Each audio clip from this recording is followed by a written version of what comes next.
All right. Hi, everyone. I'm Adam Young, Chairman of the Open Space Committee, and thanks for joining us for the July 7th meeting. I'll begin today by reading the Governor's Order. In accordance with the provisions allowed by Section 2475, Chapter 20, the Acts of 2021, signed by the Governor on June 17th, 2021, the July 7th, 2021 public meeting of the Open Space Committee will be held remotely. To view this meeting in progress, please go to facebook.com/LakeCAM. You don't need a Facebook account to view the meeting. The meeting will be recorded and available to be viewed at a later date at lakecam.tv. I'll begin today by starting a roll call of the Open Space Committee members in attendance. I'll read your name as I see it on the screen, and if you can hear me, say present. Fred Verdima. Present. Liz Nash is muted. Present. There we are. Brian Reynolds. Present. And that's all for committee members today. We do have some non-committee members in attendance, specifically Miss Joan Gladue-Morton. Thanks for joining us. You there, Joan? I'm glad to join you. Wonderful. All right. We are expecting other members to join us as we go, but we will begin in their absence. We'll start by approving the May 2021 meeting minutes. I want to make sure we have enough people on the screen here. I do believe that with myself, Fred, Liz, and Brian, we should be able to pass it. We weren't able to do that last month. I sent the meeting minutes out to Liz and to Fred via email just to make sure that we could see them in time. I admit I didn't do that very much with enough notice. So Liz, Fred, were you able to skim them before this meeting today? Yes. And how about yourself, Liz? Very briefly. Okay. That- Why don't you skim those? Do you have those in front of you? I do. Yeah, I don't want to slow down the meeting today, so I'll ask that you kind of skim those over throughout maybe Yep. the middle of the meeting when you find a moment, and Yep. we'll circle back to this before the meeting adjourns. Sure. And with that said, what I'll do now is to read and approve the June meeting minutes, and then we'll go back to the May one later. All right, so I have about 3.5 pages to read here. I'm going to read a bit fast, and I hope you'll forgive. On June 9th, 2021, the Open Space Committee held a meeting at 7:30 remotely from various locations. The meeting was called to order at 7:32 by Chairman Young. The committee members present were myself, Jesse Medford, Mike Schroeder, Donna Walbrick, and Brian Reynolds. Absent were Fred Verdima and Liz Nash. LakeCAM was recording the meeting for broadcast. The governor's order suspending certain provisions of the open meeting law was then read. Chairman Young began with a roll call vote of the members and then read an introduction regarding the need for a remote meeting and how a remote meeting will be conducted. He noted there were no non-committee members in attendance. There was a review of the May 2021 meeting minutes. There were a few edits. The chairman noted they didn't have enough members to vote favorably on the minutes since both he and Jesse Medford were not present at the last meeting. The chairman will bring these minutes back to the next meeting for a vote, and that's what we will be doing later today. Old business, updates regarding Lakeville Hospital. Chairman Young asked if there are any updates on the Lakeville Hospital property. Member Schroeder noted that it is her understanding that everything is proceeding according to plan, but there have been no official updates on the hospital property lately. Updates regarding the country club. Member Fred Verdima was not in attendance to provide an update. At 7:53, member Donna Walbrick joined the meeting. Development Opportunities District Bylaw Special Town Meeting is the subheader. It was noted that the petitioned article to remove the DOD district bylaw was tabled and not considered at the special town meeting. The group that proposed the petition has agreed to work with the Board of Selectmen and that a bylaw subcommittee would work out revisions to the bylaw that would allow it to stay in place, but modify it in a way that would be more acceptable. Chairman Young asked if there is anything that the committee can think of that should be added to the bylaw as it relates to the open space. Deed restriction renewal calendar. Chairman Young will be discussing with the assessor's office to see if there is a way to create a renewal calendar or if there is an existing calendar that shows the Chapter 61 properties that are due for renewal. The idea is to have a discussion with the property owner roughly 6 months in advance of their Chapter 61 expiring and see what their plans are for the property. He'll be working on this. Member Schroeder will reach out to the assessor's office to see about getting the Chapter 61 forestry property expiration dates. Historical locations. Member Reynolds explained that the Mass Historical Commission can provide to the town the addresses of the homes and buildings that are over 50 years old. The plan is to review the list with the others to see if there are any overlapping areas of concern. We'll reach out to Mass Historical this week to get the information. Open space plan updates, review of June progress.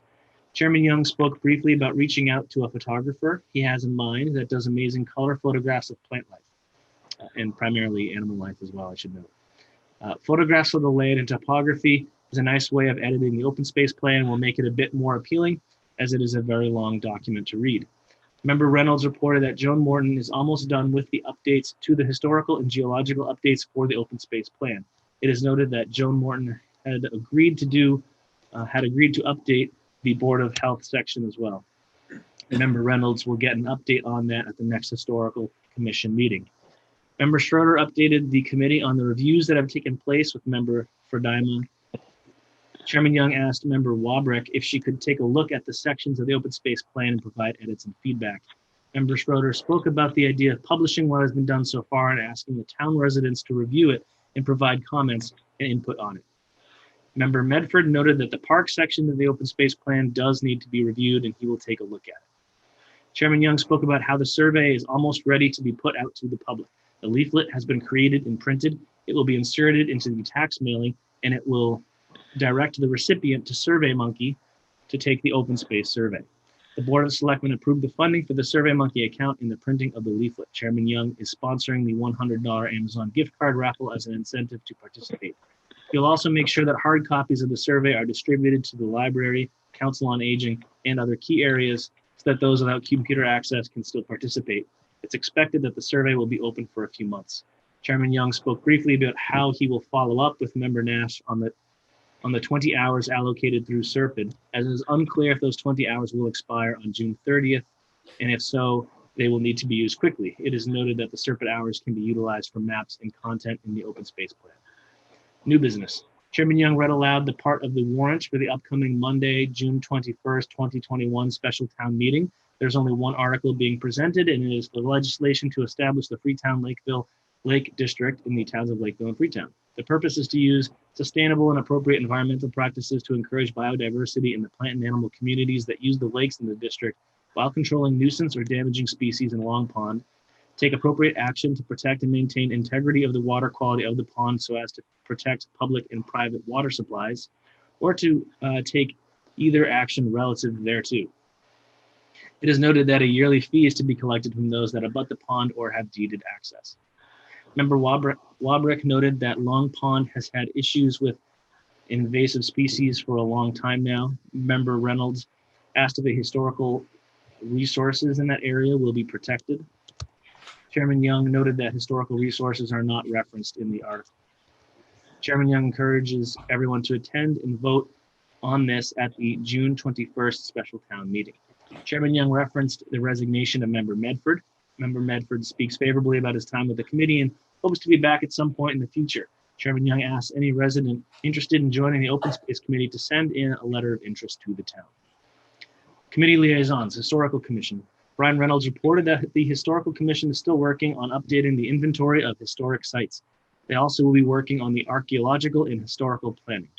The next meeting of the Historical Commission was scheduled for Wednesday, June 23rd. Assawamsett Pond Complex. Member Schroeder noted that the quarterly meeting was held this morning with Nancy Yates, who provided a status of the land around part of the APC and some trouble with horses accessing the beaches. There have also been attempts to put boats into the water as well. There's only a small budget allocated for the monitoring of the area, and with minimum wage going up, it is unclear as to how protected the area will be with the limited number of hours, presumably for maintenance work. Member Schroeder also spoke with the Nemasket River Steering Committee in their research on what can be done to increase the flow of the river with the removal of sedimentation and taking out the Wareham Dam.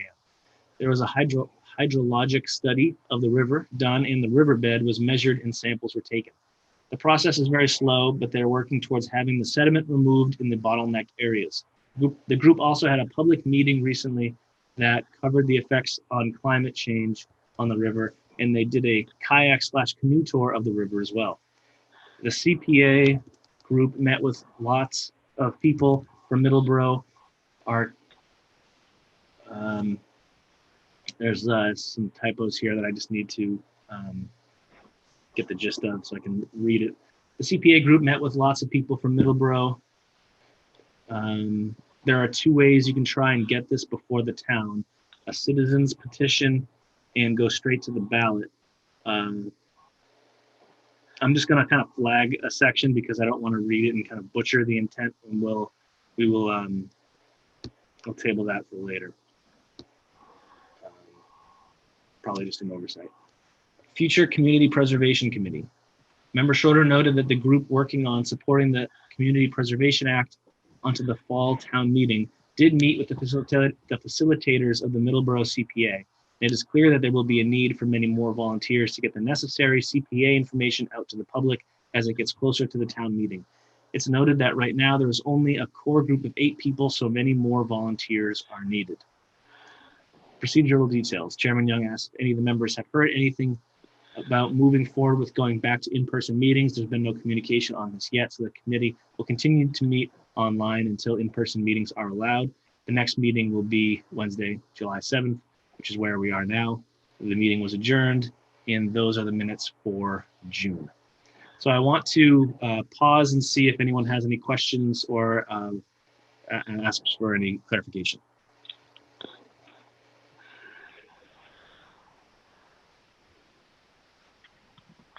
And also, I just kind of want to breathe, if that's okay.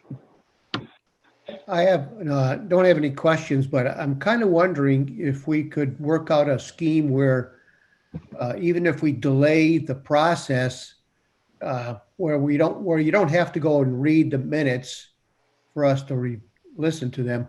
You know, what you sent out earlier, the May meeting, I read that. You understand it much better when you read it as opposed to somebody speaking. Sure. I'm kind of wondering if we can't work out a scheme. Yeah.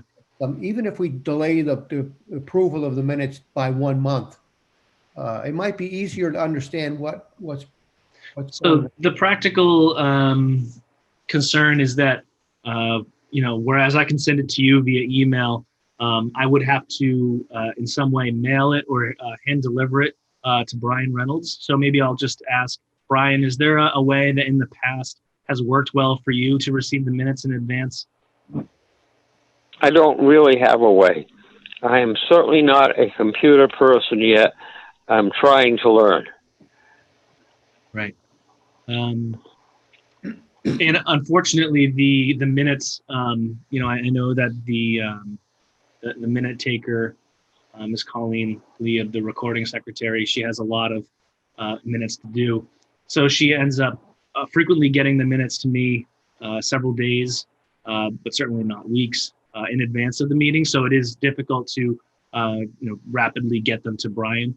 So until we go back in person, this process of reading the minutes seems to be the way to do it. I can send it to you also, Fred and others, via email, so at least you all can see it in advance. But we will still need to read it just to make sure that it's in the record and that Brian can hear it and that we can get a full vote on it.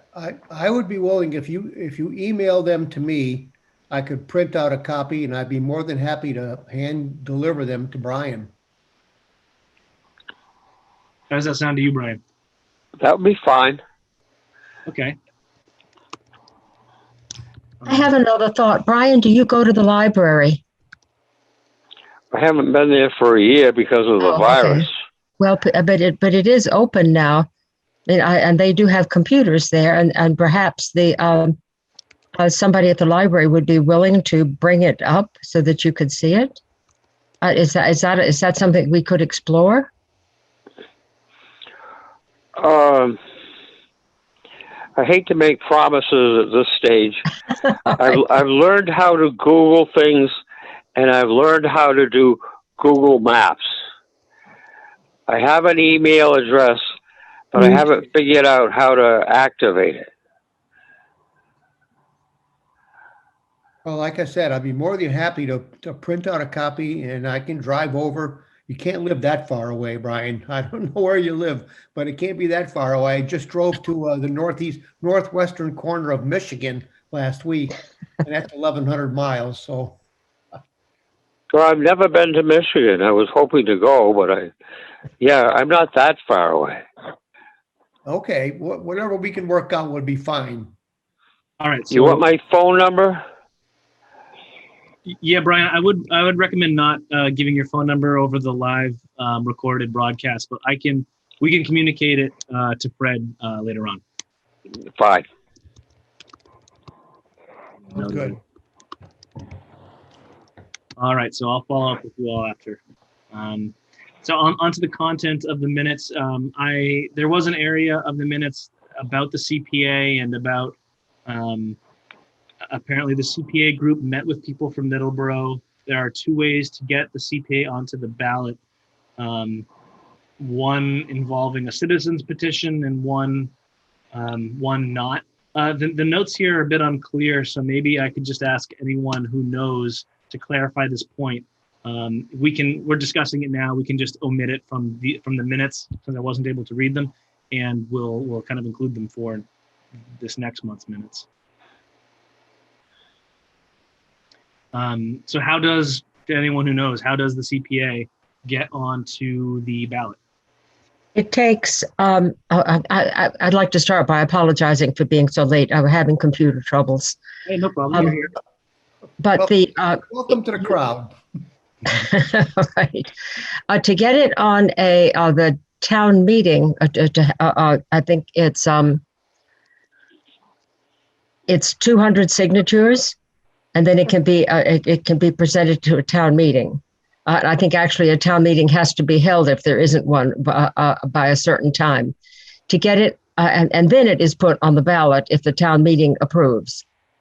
To put it directly onto the ballot, it takes 500 signatures.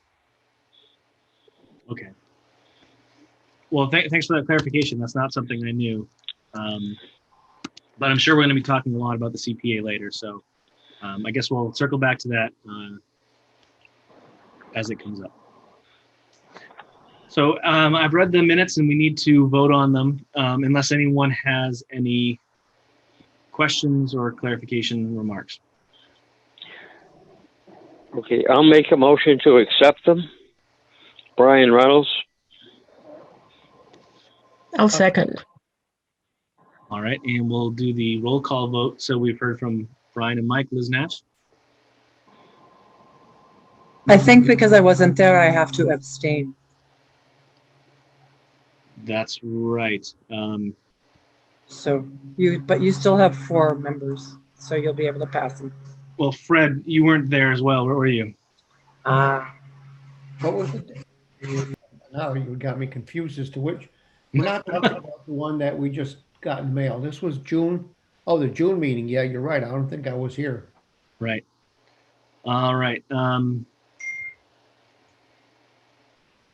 So That's complicated.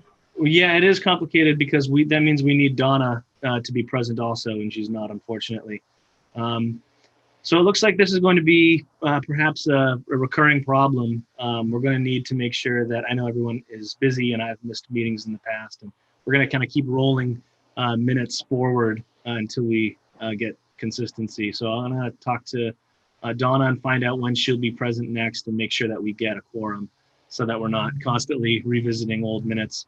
I know you're all probably getting the same thing I'm getting, which is minutes from like months and months and months ago in your email.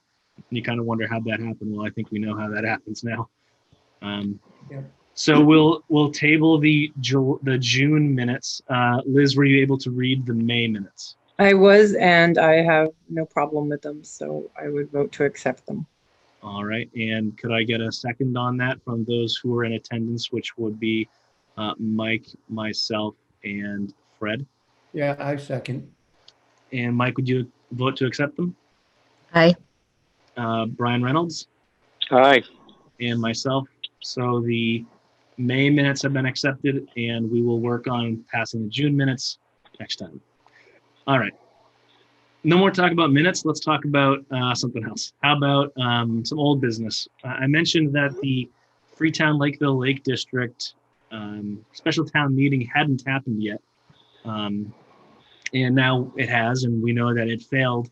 And I wanted to just bring this topic up before the group and find out if anyone has any thoughts about it, about the role that the Open Space Committee either does or should play in protecting the pond complex and what that has to do with any kind of town legislation, because very clearly the ponds are a very important open space, and it seems like an initiative to help protect them has now failed.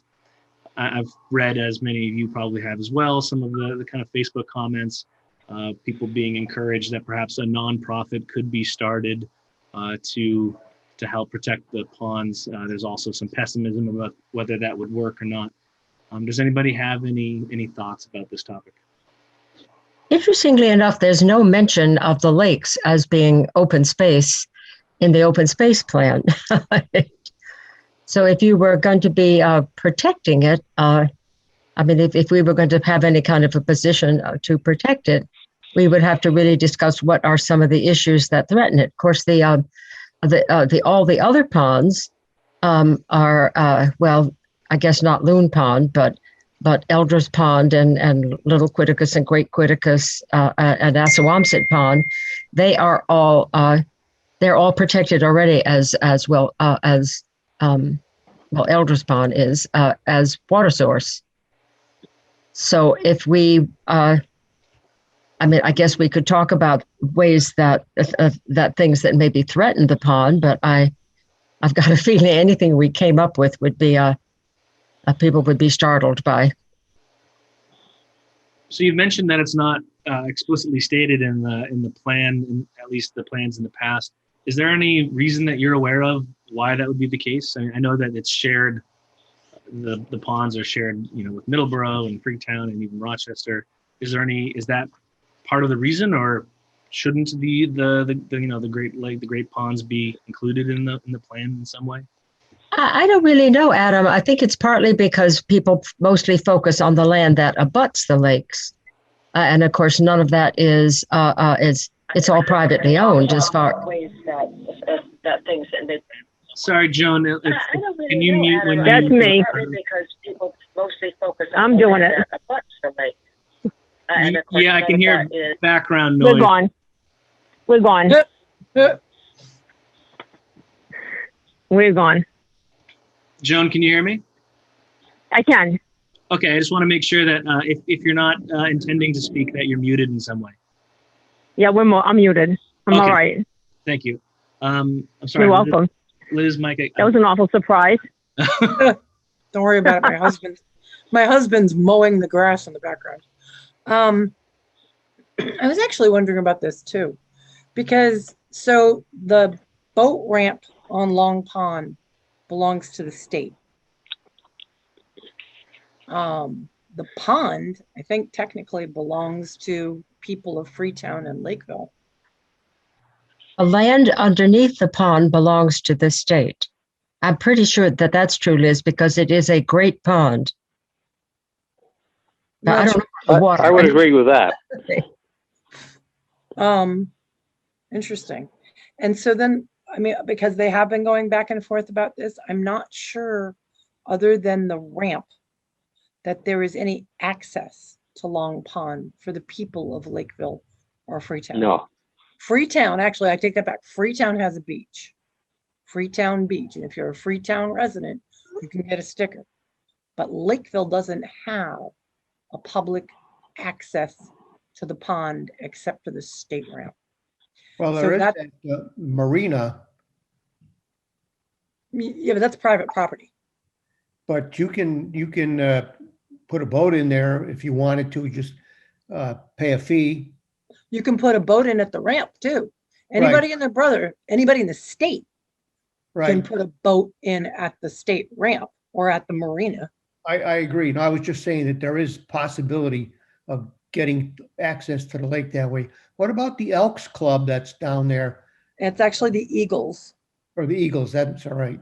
But I would guess what I was trying to do is speak to the reason why Long Pond may not have been included in the open space plan. Oh, I see. That's where I was going. I think that the complications of access to the pond, I don't know if y'all were smart enough to avoid it back in 2012, or if technically there's really a reason why it can't be considered open space. Okay. This is Brian. Can I make a comment? Yeah. There has been discussion in the town in the past of having an access for Lakeville people off of Lakeside Avenue for a ramp to launch boats. I don't know where that stands. Maybe the Parks Commission might have some information. Okay. And so it seems implied in this conversation that if there's limited access to the ponds, then it is in some way not within the purview of the open space plan to address. And to Mike's point, if the state rather than Lakeville owns the ponds themselves, then I think that seems to be a pretty relevant detail as well. Okay. Would you just say that one of the, sorry. Go ahead. It is, when we were selecting years ago properties that, a criteria for properties that were worth protecting, any property that might give us access to Long Pond was one of the priorities. And this is a little bit of an aside. There is actually access through Tamarack Park. The only thing of it is you have to go through a shrub swamp, and it is it's quite a struggle. It's not that bad, except when the water's low. Well, right, which it is now. Probably Believe not it or much not. for a swimming destination either. All right. So I suppose we can move on unless anyone had any other thoughts about the Lake District and its failure to pass.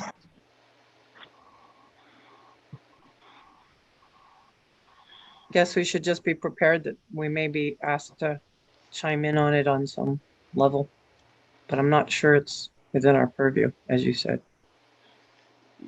Yeah, it's hard to swallow, because if there was, in an ideal world where there was some public access for a beach or something, we have access to Clear Pond, but it is a bit hard to swallow that we can't, if Freetown has a beach, Lakeville doesn't have its own beach. Now, if there was some access in that way and it became public land, whether through CPA or some other mechanism, suddenly that would become clearly within the open space, domain. It's my personal opinion that should happen at some point.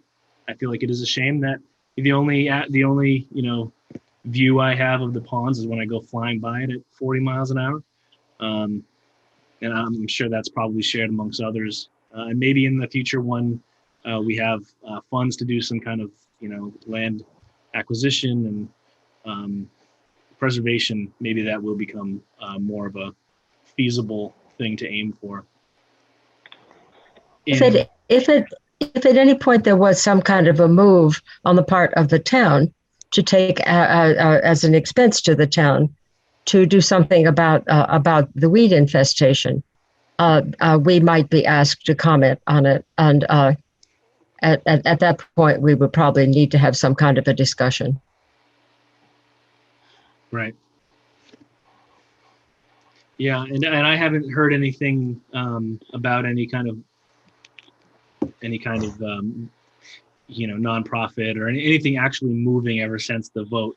And if anything does start to gain momentum, we can bring it up in future meetings. Yeah. All right, moving on. CPA updates, and I'll start with I know we're not at the committee liaisons part, but this is really important. So we'll start with Mike and any updates that she has on the CPA. Yes. Okay. Any of you who have not already kind of signed on to be, because I've contacted a few of you, to be people to stand out in various venues and pass out flyers or even go door to door delivering flyers promoting the CPA. I'm hoping you'll step forward. There is, I don't think the flyer has been printed. I have to admit, partly because of my computer issues, I just am screwing up all over the place. I may have missed a meeting this afternoon. But the flyer is pretty much complete, and I'm hoping that it will be available to be passed out at one of the town concerts, and that starts next week. So, the concert's on the green. I intend to be there, and I hope that I will have flyers in hand. But there will be more coming about that. I think at this point, there's, if it could possibly get on a town meeting this fall, I think they would be pushing for that. If not, it would be on the spring one. But yes, we still are in great need of more people, not to have to attend all of or pay attention to all of the emails they send out, but to be on a list of people we can call. Like, I don't know, I haven't seen a flyer. I don't know too much. Oh no, the flyer hasn't been made public yet. Who's doing the flyer? The people on this committee that have been working on promoting the CPA. Oh, I see. Okay. And if you have questions about how the CPA works, Fred, I'd be happy to elaborate. Well, I don't want to take up the time of the meeting. Maybe at some point we can talk over the phone. Okay. And Mike, you did mention earlier today that there are two methods of getting the CPA potentially passed. One is through a town meeting, and then if it passes, it goes to the ballot. The other is through 500 signatures, I think you said, and then it goes to the ballot.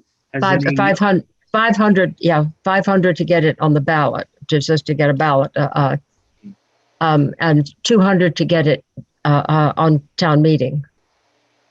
Is there is the group you're in, is there a consensus about which one of those two paths to pursue? We're aiming for town meeting at this point. I think that's the plan. I'm curious, and this just comes from my own ignorance rather than anything else. But why wouldn't you want to go straight to the ballot, knowing that in the past the CPA has actually failed at a town meeting? It is. It's really quite a mixed thing, and it's really based on advice from people who have repeatedly dealt with getting it passed in various towns. Okay. Yeah, I look forward to helping as I can, and if anyone else is watching this and wants to get involved, because the CPA is really important. It's how we're going to eventually get funds for open space preservation, historical preservation, and lots of other great important things. So Mike Schroeder's the person to hunt down and talk to about this. If you're listening, that would be a great thing for you to do. Well, there are other people too. I mean, if anybody is listening, Michelle Meacham has been spearheading this committee. She's on the planning board, so her contact information is probably pretty readily available. And there also is a website. I think it's I can't remember if it's let's see, it's Community Preservation Act for Lakeville, or if it's Lakeville Community Preservation Act. But if you poke around at Facebook, I think you can find it pretty easily. That's a Facebook page, Mike, not a website, correct? Yes, Facebook page, right. Yeah, that's not good. All right. So would that kind of end your CPA update, Mike? Pretty much, yes. Yeah, yes. All right, and we'll move now to the open space plan updates. I don't have to go in any particular order. I'm sure many of you have opened your tax documents recently and found a flyer in there. Nice job, Adam. Yeah, I'm happy that went out and it didn't screw up in any way. So if you've opened it and you found a link to the SurveyMonkey account, you can take the survey, and I encourage everyone in this committee to do so, and everyone who in town to do so, because it's trying to assess how the town feels about open spaces. So we want to make sure that our voices are heard. That's going to stay open for the next 2 months. I believe August 30th is when I'll close that survey and start tallying up the results. I won't talk about results that are, starting to come in. I think that does a disservice to the survey itself and gives the wrong indications. So in the September open space meeting, I'm really looking forward to sharing those results. But until then, I won't do that. I'll just periodically remind people to take the survey if they haven't yet. I'm going to be printing out and bringing copies to the library and the senior center. I haven't done that yet, but I need to.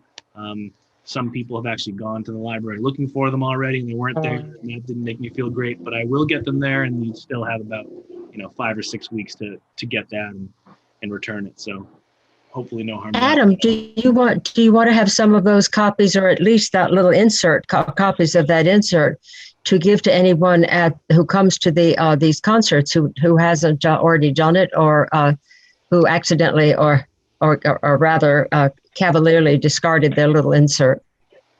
Yeah, I think there should be actually a few thousand leaflets left over. I was able to buy them in bulk. I'm going to be picking them up from the distributor, the person who put them in the tax mailings soon, and then we can communicate on how to get the remaining leaflets out.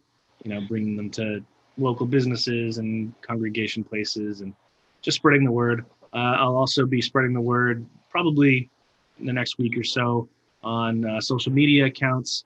I've heard from Jesse Berry that it would be possible to get it on the Lakeville homepage, which would be wonderful.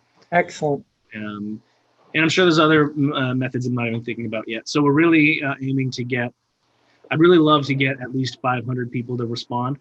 So far, we have about 150. I think 500. You have 150 responses? That's excellent. Is that what you just said? Yes. That's great. That is fabulous, Adam. You have no idea.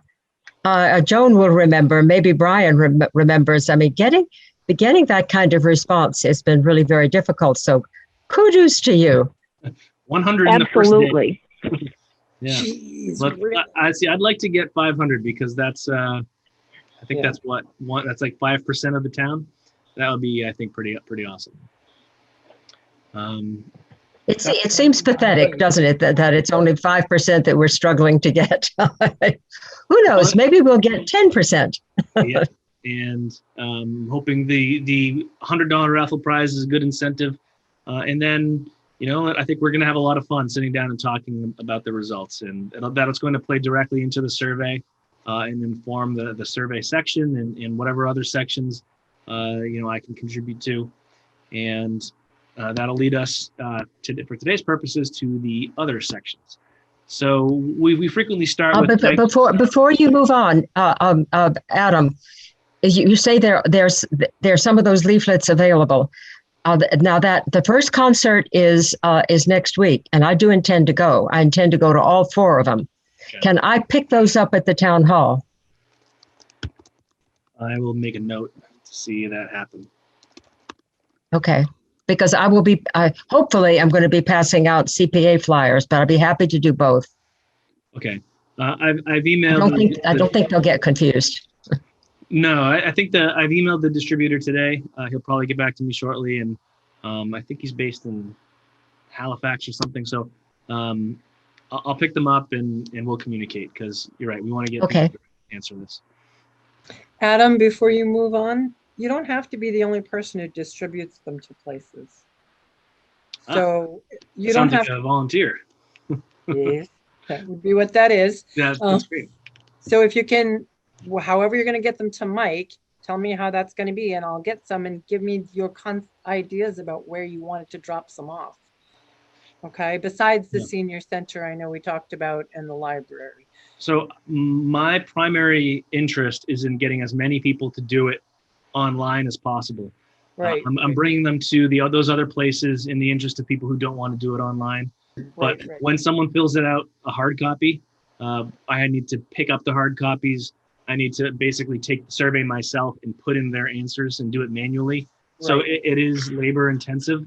So to whatever extent we can get people to, follow the flyer and take it online rather than answer a hard copy, that would be better. So I'll get both of you as many of those leaflets as I can. And you know what? Just Stick them in your purse and leave some wherever you go. You're just talking about the small flyer that we got in the, Yeah, yeah. Yeah, that Right. directs people to the website. Yeah, exactly. I mean, I'd be willing to take a few of those and drop them off at different places. Yeah. This Wonderful. little guy. Yeah, I can certainly leave them at the golf courses. Excellent. All right. Perfect. In that case, I'll get all of you a copy. Maybe what I'll do is I'll pick them up from the distributor and leave them in town hall or the library, or I'm trying to think which one of those has better hours for people. Town hall is probably more effective. Okay. I'll leave them in town hall and I'll let you all know when I do that. Okay, great. All right. Any other survey thoughts before I move on? All right. I'm going to go to the Historical Commission because we have a special guest today, and I'd like to hear what Ms. Joan Morton has to say. And I know her and Brian have been working on this.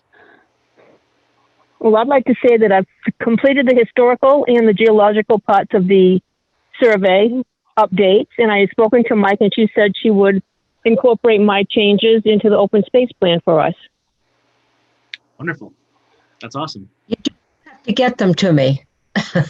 I will call you, and we will make a place for me to hand them to you. Yeah, this is Brian. Thank you, Joan. You're welcome.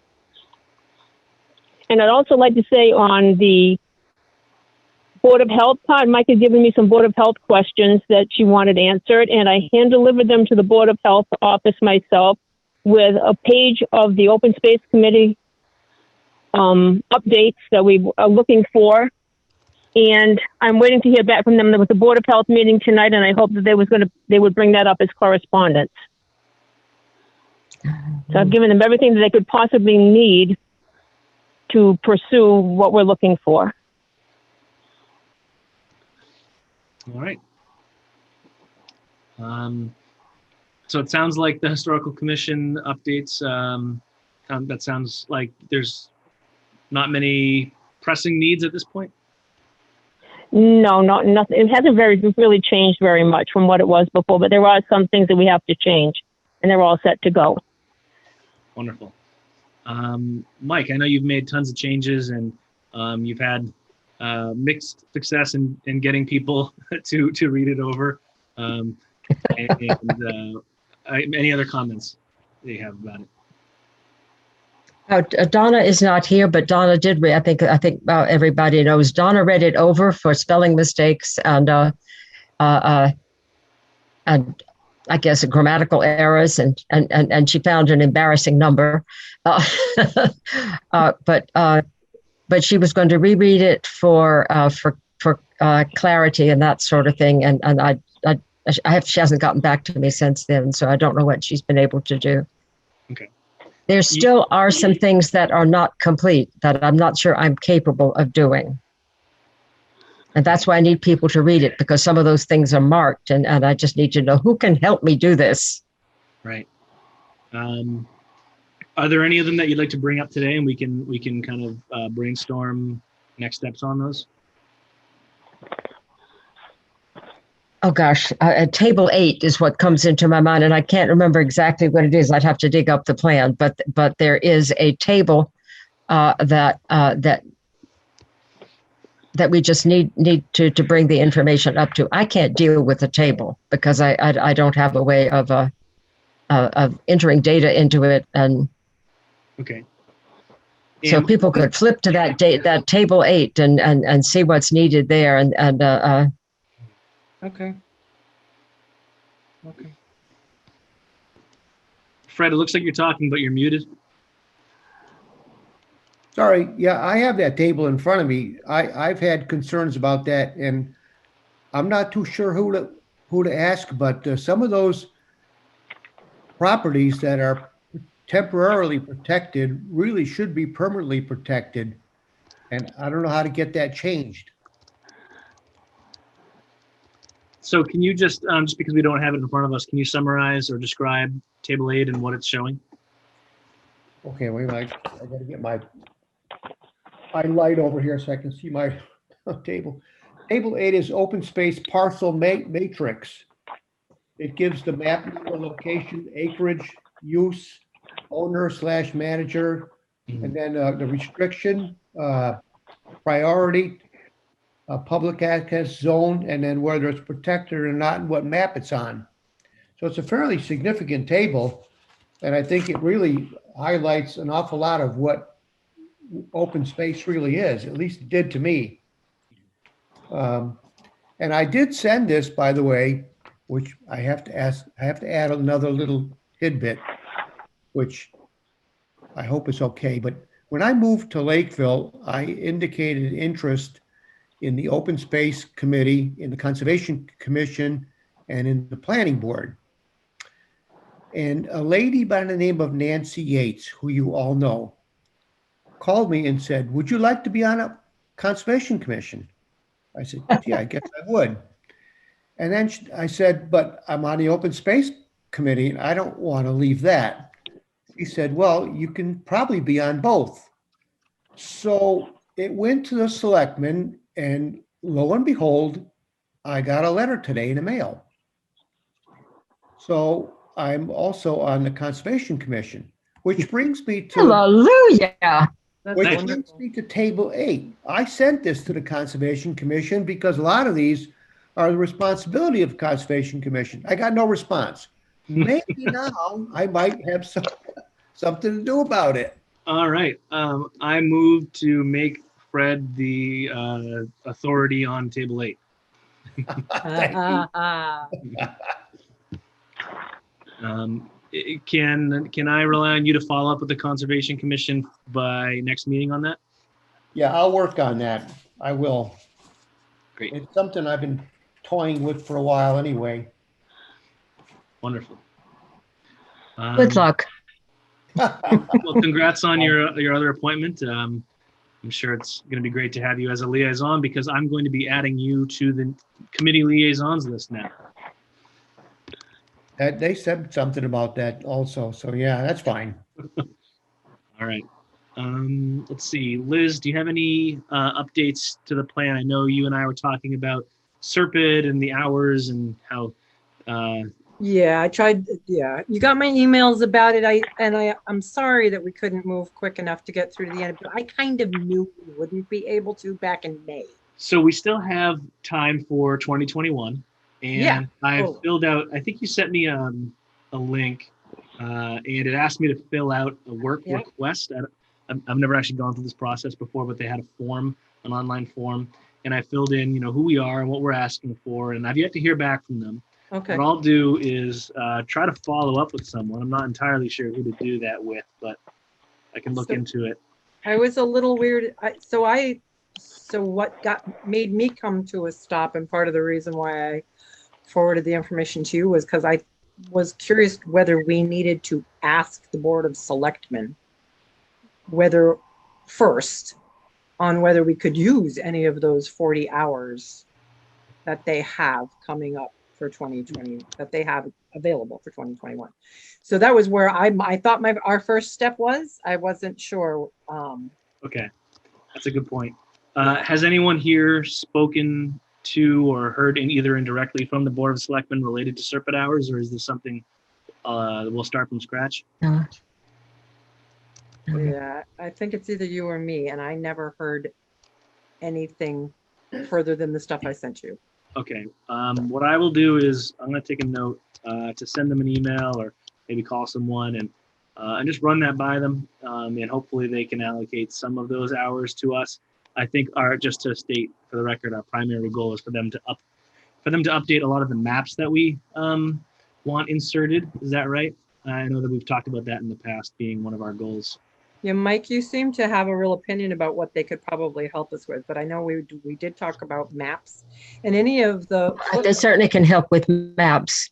Yeah, and the legwork that they had done that would be included in our open space plan, that they've already done the work.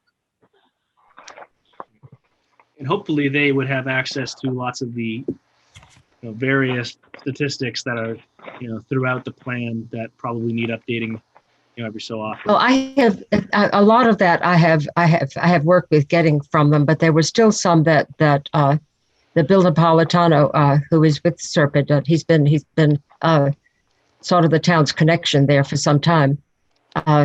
He was going to get back to me, and he hasn't. And I have to confess, it's been a while since this plan has been my focus, and I don't remember exactly what he was trying to get back to me. Okay. So I have to throw something in just quickly, though, before I forget. Fred, Nancy Yates will be able to tell you about a lot of the parcels on Table 8 that say temporarily protected, because some of those they're listed as temporary because the papers hadn't been completed, and some of them have been. All the ones that have to do with the water departments, I think they've been completed. So you just check with Nancy Yates and see what she knows. Okay, we'll do. I got several people in mind to check with, but thank you for that. She is the director of the Assawamsett Pond Complex, so she's got her finger on that, on the pulse of that group. Okay. all right. Liz, was there anything else that you either were doing or thinking about doing, or any other comments that you had about the open space plan? Not at this point. Again, much like we talked about before, if there's something that's coming up and it needs doing, and you can say, can you get this done? Just, I mean, if you want me to get in touch with Town Hall and try to find out from the Board of Selectmen, I can do that. Because you were the chair of this committee, I kind of thought that, kind of making, especially when talking to Town Hall or the Board of Selectmen, a little better to have one point person. Sure. Maybe what I could ask you to do, and then to CC Mike, because I know she's mentioned lots of previous conversations.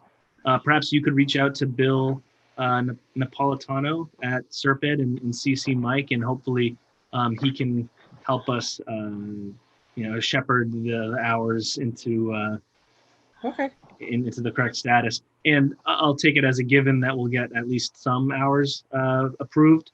I would so we'll just operate under that assumption until proven otherwise. Okay, sounds good. Thank you. So that'll be it for the plan updates, unless I've forgotten anything.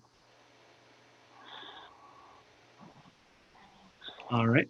Updates regarding priority properties. I believe it was either a month ago or a couple months ago, Fred, you mentioned the Lakeville Country Club, and that it perhaps was or wasn't actually being sold, and maybe just having conversations about the future of the country club. Do you have any updates about that?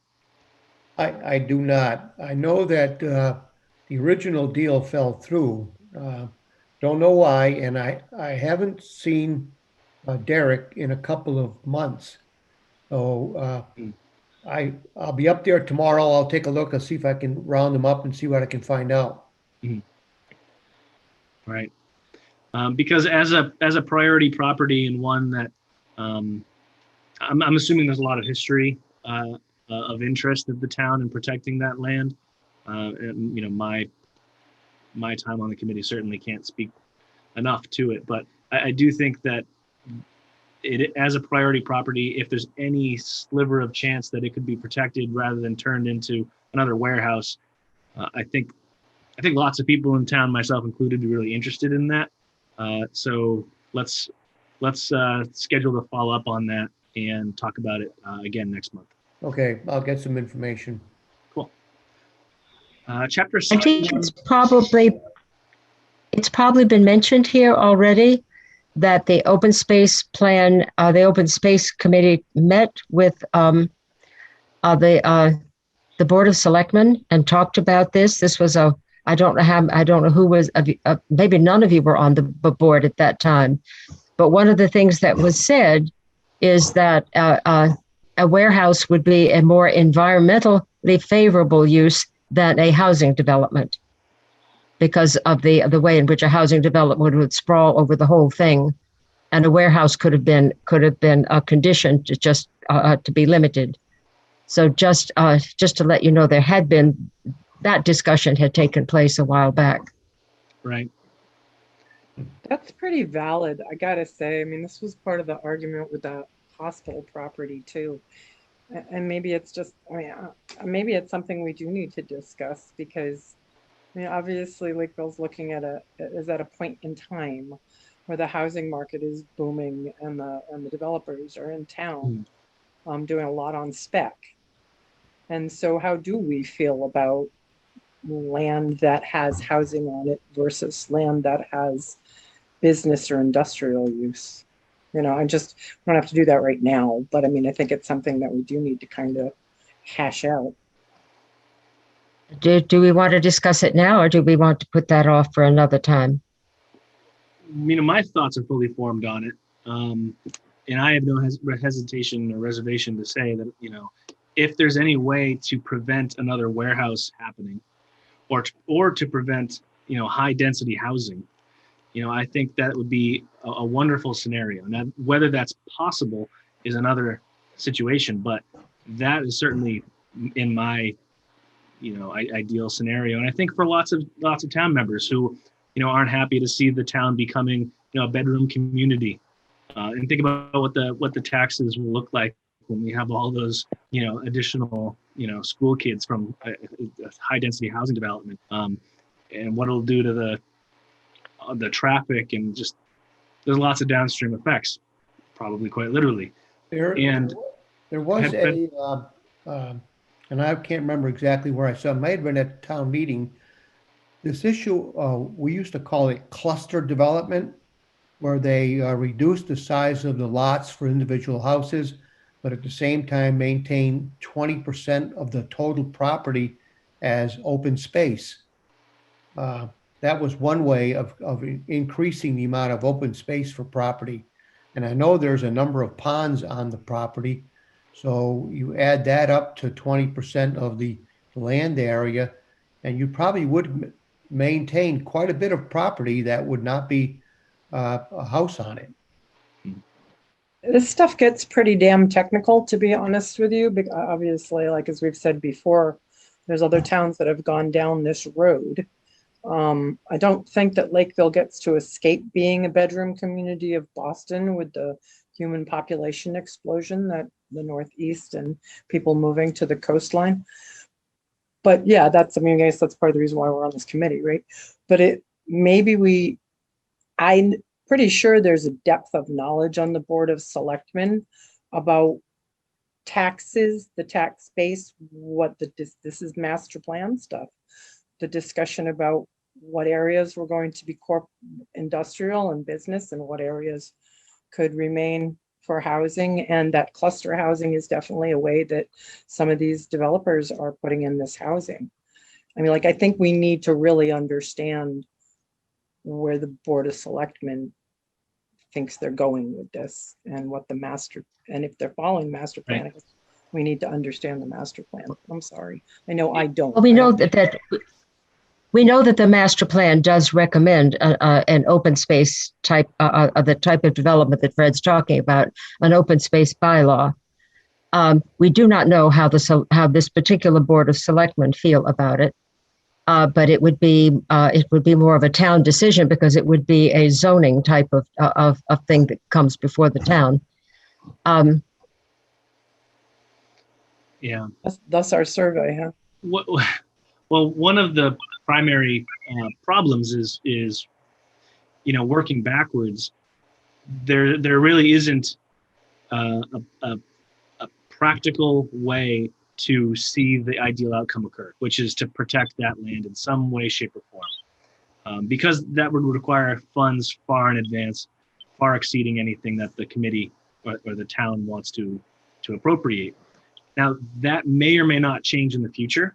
I don't know what the timeline for selling the country club looks like, but if the CPA were to pass, that's one potential avenue for bringing in funds that could be used for that kind of purpose.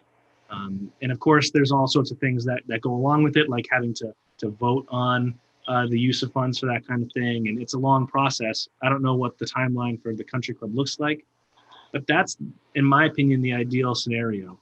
Is the land is actually protected rather than turned into another warehouse, or, you know, 200 additional houses and all of that. Or housing at all.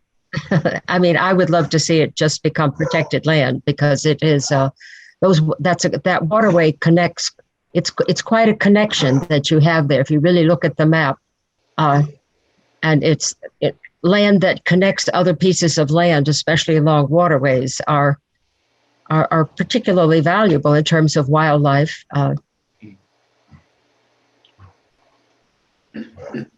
So, I think my thoughts are clear on it.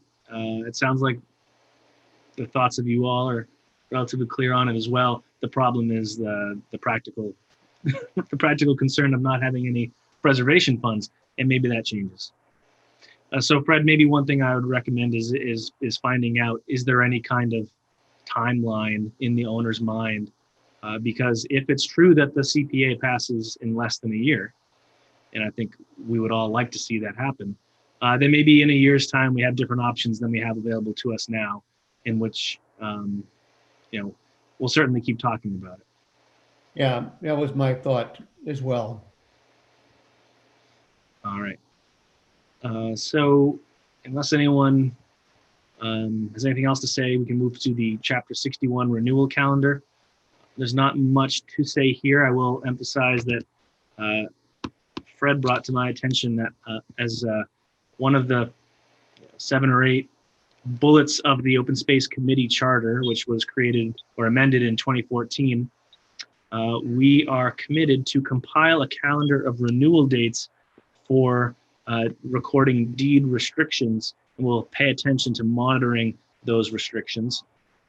In pursuit of that priority, myself and Mike have kind of looked into this.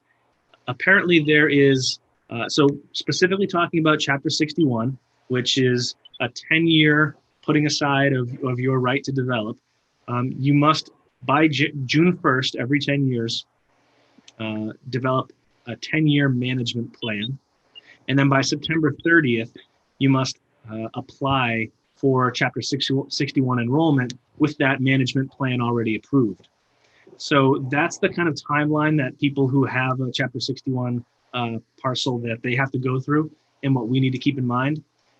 Because as I understand it, the working with the regional resource group, and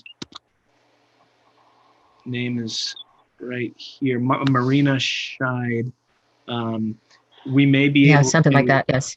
We may be able to every year around the December timeline get a yearly update from them, so that well in advance of that first June 1st deadline, we can find out which parcels are going to expire. Because in a future reality where there are funds for preservation, this will be a really good thing to know, because at that 10-year mark, someone may say, I want to, cash out and turn this forest into a development. So we want to talk to them before they, get approached by, developer. So that's the intent.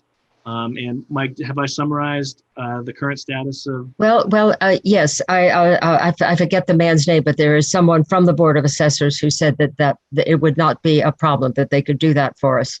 Just want to make sure that people do realize Chapter 61 is for forestry. Chapter 61A and B, I always get them mixed up. One is recreation and one is Farmland. What's the other one? Farming, agriculture. Of course. And they have to be renewed every year. Right. Really? That's what I was told. Wow. So it doesn't, in my opinion, it doesn't make too much sense to kind of hunt down the yearly renewal properties, because if someone, they decide, they're going to sell, they can wait a few months. If someone for Chapter 61 decides they want to sell, they have to wait, upwards of 10 years. Well, I think there is, it just may go by the calendar year. I'm not quite sure, but there is, to get an updated list every year would make sense. I don't know how you get notified for anybody that takes it out, except that it should go, if people, I think it has to appear before the selectmen when people, I'm not sure, to tell you the truth. It's something I'm confused about, because it wouldn't make sense if you can just, if every year you just quit and that's it, and you pay your back taxes and you sell the land. Because there is that restriction about the town having a certain amount of time to purchase the land. And if you could just take it out willy-nilly, that wouldn't be very effective. So there's something more to it that I'm a bit confused about. I need to get it clarified in my head. You're right in that even if the bar is lower for someone with a 1-year renewal to sell, we should still know. Right? We should have an updated list. And so not only getting the 10-year properties updated every year, but also the 1-year properties updated every year. Yes, Hopefully yes. the regional resource group and Marina Scheid can help us with that. We'll follow up with that monthly to make sure it happens. All right, on to new business. Although I suppose it has been mentioned before, the Fall Arts Festival booth. Any updates on that? Well, we have a booth. I mean, we have been accepted to have a booth, and what I told the Arts Council is that we would be displaying materials to support all the values of open space, which is kind of vague. But I also said we might be distributing materials in support of CPA. Okay. And or at least informational, whatever. But then they're okay with that. You can't sell anything, but you can pass stuff out. And what is the date of that, the Arts Festival? Oh gosh, you would ask. October 2nd, I think. Do you know? Yeah, I shouldn't I? Hang Yes, on. you should. I'm looking to see if I wrote it down in my calendar. It's Saturday, October 2nd. It's okay. I should write that right down. All right. So I run the auction for the festival. So I can't. Oh shucks. So you won't be available to help with the booth. Which was exactly, but I mean, by October, I'm sure, maybe Fred wants to man the table for a couple hours that day. Or Brian or something. So we'll get there. Well, it's also a matter of deciding what we put in it and getting help to do that. I mean, well, I could tell you that I can send people a list of some of the things I've done in the past. I liked what you did the last time you had the booth. Oh, that was, I took all the little doodads that I had collected in the woods over years, little plastic boxes with exuvia, the little thing that's left behind when an insect sheds its skin, and dead butterflies and seeds of all sorts and moss and lichens and that kind of stuff. Hey, it made people look. Yeah. Yeah. I remember watching one mother dragging her child. Her child was tugging, "Mama, I want to go look," and she's dragging the kid on. Said, "Let him go." Maybe we can come up with. Maybe we could have one side of it be for the kids, and the other side we could talk to the adults. The stuff at that was kind of the way it was set up. Perfect. Well, I look forward to going there and seeing it. Any other topics? I don't think there's too much new business, but if anyone wants to bring something up, there's open floor. Yeah, I poked around a little bit about face-to-face meetings, and I know that we read the governor's requirement for meetings. I talked to, or email-wise, talked to Ari, the town administrator. We can have a face-to-face meeting if all members are vaccinated. So if we wanted to have even the next meeting be at a location where we all sit down in the same room, it's possible. So I wouldn't want to, ask people to disclose any kind of information, especially on, a recorded, meeting. But what we can do is we can take this conversation to email, and someone can, relay it with Brian, and let's have that conversation about maybe in the near future having meetings back in person again. Right, I'll make a note of that.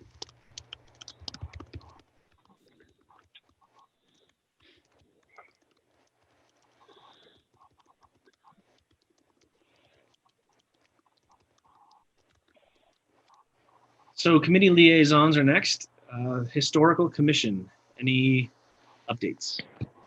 Okay, Joan, do you have any comments you want to make? I don't. I'll let you handle this. Haven't really done very much this summer. We're working on trying to get our comprehensive survey in place. That's the big thing for us. The archaeological map. Those are our two big things. That's all true, yeah. Okay. What would you like to add? The one thing I wanted to do was contact the Massachusetts Historical Commission, because I think they have a computerized list of houses in Lakeville and other towns that are over 50 years old. I don't know how to go about getting it. They haven't been in the office for a long time. No, they haven't. So that would form the basis of any, preservation work to make sure that those old buildings are at least Protected protected. and preserved. And we could compare the state's list with the list that we got that shows houses that are on undersized lots, or whatever the right term is. Right. Okay. When you are able to track that down, let me know, and we can, I'd certainly be willing to help you kind of pair it with other lists and see what we find. Right. All right. Any updates from the APC? Not really, because with my computer malfunctioning, I didn't get to. There was a quarterly meeting this morning, and I missed it. Okay. And you've already mentioned, the CPA, and I have you listed here as the future CPC liaison. Was there anything else that you wanted to add, or have we kind of discussed? Oh yes, of course. What am I thinking? There is the Nemasket Enhancement Steering Committee thing. They're doing a public meeting tomorrow, and I have posted on my on as many Facebook pages as I possibly could the link that people can use to get to it. It's at 7:00 tomorrow night. So if hopefully they will record it so that it can be watched later, but I can't promise that. And if you wanted to make any comments, it would be tomorrow night that you would be able to do it. What I can do is I can at least send out to all of you, I just as a group, I'll send to you the email that I had that gave us the link. They gave me the link. Great. I had a lot of trouble. I could not for the life of me get a PDF to load on my Facebook page. I don't know if other people who have Facebook pages have dealt with that or not. I couldn't get it to work. So I had to create my own little poster. It looked good. You saw it, Liz. Good. Yeah. Yes, it looked perfectly fine. I was really impressed. Yeah. That's Al kayaking. Yeah. So what is the purpose of the meeting tomorrow? Well, it is to review what they because this is a steering committee. We're not boots in the ground, or shovels in the ground. Rather, we are people who are doing the actual on the ground studies and surveying are reporting back, and then this group is kind of reviewing what are the options. The idea behind the whole thing was to make the to deal with the flooding issues, but also to the river is weed choked. Are there any ways that we can deal with that? Some of the reasons for the weed choking is sedimentation. Are there ways to get rid of some of that sedimentation without environmental damage? The idea is to enhance it both environmentally for recreation purposes and for flood relief. So it's a tall order, but they're going to talk about the options that the group has come up with. That's my understanding of what's supposed to happen at that meeting. That the first one, they talked primarily about the changes that were likely to happen because of climate change. Is this meeting specific to Lakeville, or is it also including It is the Nemasket. It is the upper Nemasket River, which drains out of it has the water that drains out of Assawamsett Pond. But the study it is actually not that much in Lakeville, because the Nemasket River is the is the boundary, and so it's Lakeville, well, yeah, it's a fair amount of it that's in Lakeville has one boundary, because the Nemasket, it turns over to Middleborough just before you get to the, to 495. So, but between the dam and 495, it's Lakeville. So the group would be making recommendations that would be presented both to Lakeville groups and Middleborough groups? Well, it's not making recommendations to those groups. I mean, the idea is that funding will be sought to actually do these things, to contract to have them done, and then do them through permits with all the different groups that you have to be permitted to. It's not a matter of saying to Middleborough, we want you to do this, or to Lakeville, you want to do this. This group is actually going to propose that these things be done and grants cover the work to do it, and that it be permitted appropriately. It's an interesting topic, especially following the Freetown Lakeville district topic. Yes, it is. Yeah, I mean, they'll be dealing with some of the same issues.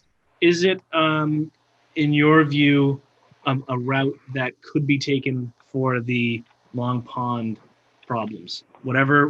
I think it's a bit more comprehensive, because all that they want to do is to get rid of the weeds so that people can use the pond. The whole idea of this is to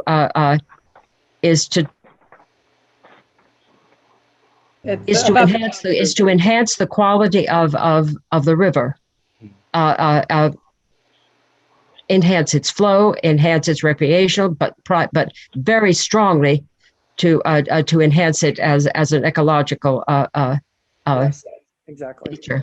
I guess my question is more about the structure of this group, because clearly the Freetown Lakeville district did not work, but there are people who want to know how to protect, the pond, and the question is, what would that look like? Are there kinds of groups, like I know there's been ideas of nonprofits, and this group that you're discussing right now is some kind of entity. I'm wondering, is that kind of entity something that could be used for the Long Pond issue, or is that not applicable? I really don't know, Adam. Just to tell you a little bit about the history of the group, it was spearheaded by Serpide, and they rounded up as many different stakeholders and people from different organizations as they could. So we have their representatives on the group from the state, from let's see, it's Manomet, from the Audubon Society, from Serpide itself, because they have a lot of experts on their staff, and there are people who seem to come and go that have various specialized knowledge. The Herring Commission, for instance, is involved, or a representative from the Herring Commission.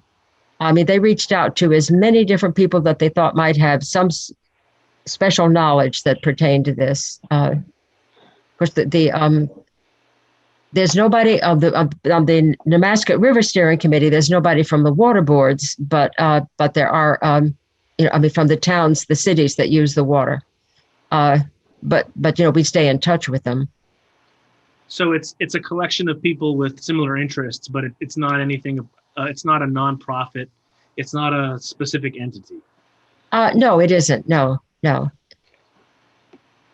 It is interesting, because if this works and they're able to protect and shape the future of the river, it may in some way be an indicator that kind of group could be effective for helping Long Pond do what it's trying to do. It's possible they could. Perhaps so. I hope that you'll have time to tune in. You said it's tomorrow. It is tomorrow night. Yes, starting at 7. And I will send you the link. Wonderful. And the one thing about it, because it's on Zoom, you can put it on there and you can go do something else and keep coming back to it. Do the laundry, yeah. Right. Feed that baby. I'll let Monica do that this time. When are we going to see pictures of the baby? We will not put the baby on recorded video. Okay, you can send a picture of the baby in our email. Oh, I think you should make him make noises in the background so we can at least hear. He doesn't need any help making noises. I'm sure. Okay, so moving along, we have that was a lot about I think it was related to the APC. I also asked if you wanted to, if follow up with it about anything with the CPA? I know that you've already done that. Was there anything else you thought of, wanted to relate to the CPA at all? I think I've pretty well said what there is to say at this point. In that case, lastly, what I've just added, thanks to the new realization that Fred is now a liaison, is there anything related to the Concom you'd like to share, Fred? You're muted again.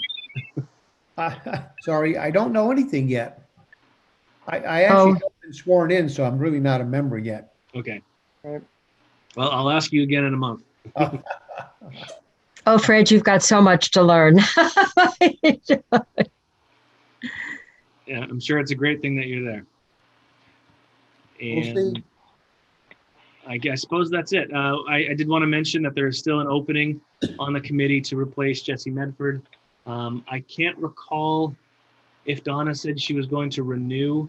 I'm wondering, she hasn't said anything about not being here today, so I guess I'll follow up with her on that. I spoke Adam? with- yeah. I'm sorry. Did you receive anything from Town Hall about our renewing? Yeah, I asked Tracy. She said that we would all receive something in the mail related Okay. to renewing. Okay, So thank I'm just waiting on that. And if we haven't heard anything by August, then I'll start asking again. Okay, thank you. That's the extent of my knowledge about it. So I know that Joan says she's thinking about joining. I'll kind of poke her and suggest that she does if she has the time. And not to put her on the spot. And if anyone else knows anyone, there's always an opening around the corner. So it's good to have 7 people in the committee and make it a little easier for quorum and a little easier to pass the meeting minutes. So with that, I've run out of topics. Does anyone have anything else they'd like to bring up, or should we move to adjourn? I have a very weird thing that I just think people should be aware of. Okay. Because we're talking about the forestry in the chapter 61.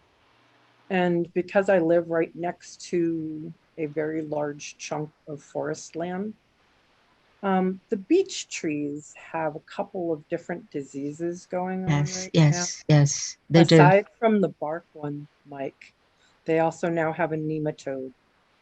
And the leaves are all turning brown and the trees are dying. From what we've read, they just die.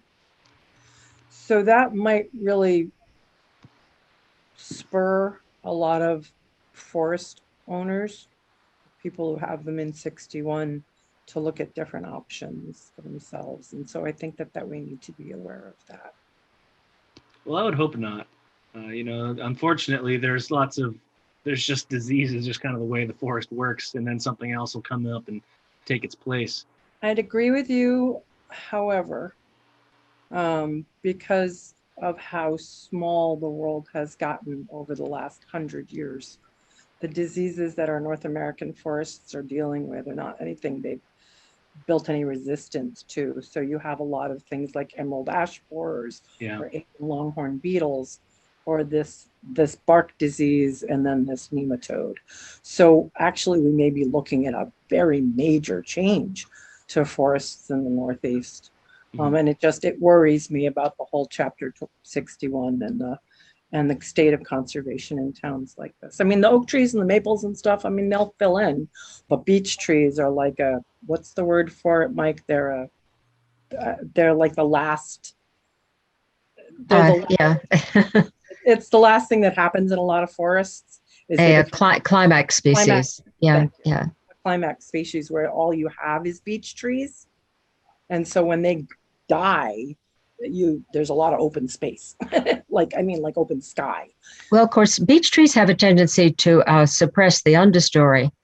So they don't always create the most, the most diverse forest. So the loss of a few beech trees might not be too bad an idea. And what we can hope for is that there will be among the beech trees. This is why I hope people don't give up on their forestry land, because if you have a lot of seedlings, some of those seedlings may be more resistant. This is one of the things they said, you remember the chestnut blight? No, none of you remember the chestnut blight. Of course not. I don't remember it, but I know. Not even Fred and I are old enough to remember the chestnut blight, but my mother did. and told me a lot about it. But what happened is that people cut down all the healthy chestnut trees because they were afraid they were going to die anyway, and they wanted to get the lumber before the disease ruined it. And what people have said is they may have inadvertently destroyed trees that would have been resistant. Interesting. I hadn't heard that. Yeah, well, they definitely, so it's just been on my mind lately because I'm watching Yeah. it. Oh, yes. I noticed that on one of the walks that we took. On two of the walks we took, I saw diseased beech trees. Yeah, in two different places. Yeah. Yeah. So I don't know. It's just It's sad. Yeah. Beech tree conversation strikes me to heart. When we bought our house, which is just a year and a half ago, the builder built a nice round wall around this enormous beech tree right in front of our house. And when we looked at the house, we thought, wow, this is a beautiful tree, nicely landscaped right in front of our house. A year later, it was dead. I had to pay to have it cut down. Oh, They yeah. They go quick. It's Oh. not like normal stuff. It's like 1 minute they look perfectly healthy, and then a year and a half later There are 2 or 3 more that are next to our house. it's mortifying. Too. Yeah. Well, yeah, they were hoping that Mike said they'll be resistant beech trees, but Mike, it was one thing with the bark disease. Now with this nematode that's Yeah. killing the leaves, I'm like, it's like that's a lot of trees in a really short amount of time. Well, yes. And we have lost most of our hemlocks. Yes, Mm. exactly. Yep, on all the hemlocks. And my first started hanging out in Lakeville, and the hemlocks were dying. Yeah. Yeah. You watched it. You watched any horizon. You watched the forest with all those dead trees, but it's filled in now. It's filled in with white pines or something. Well, Anyway. there's something going on with some of the pine trees too that's puzzling Yep, there's people. something with the white pines coming too. Yep. Yeah. Yeah. Well, Okay. that's not great to hear. Well, No. yeah, the more you know, the weirder it gets sometimes. Yes, that's what they say. Yeah, talk to a forester on a bad day, and he'll, it's very depressing. Really, right? Yeah, I wasn't trying to depress y'all. It occurred to me with this whole forest conversation, the chapter 61, I think. Right.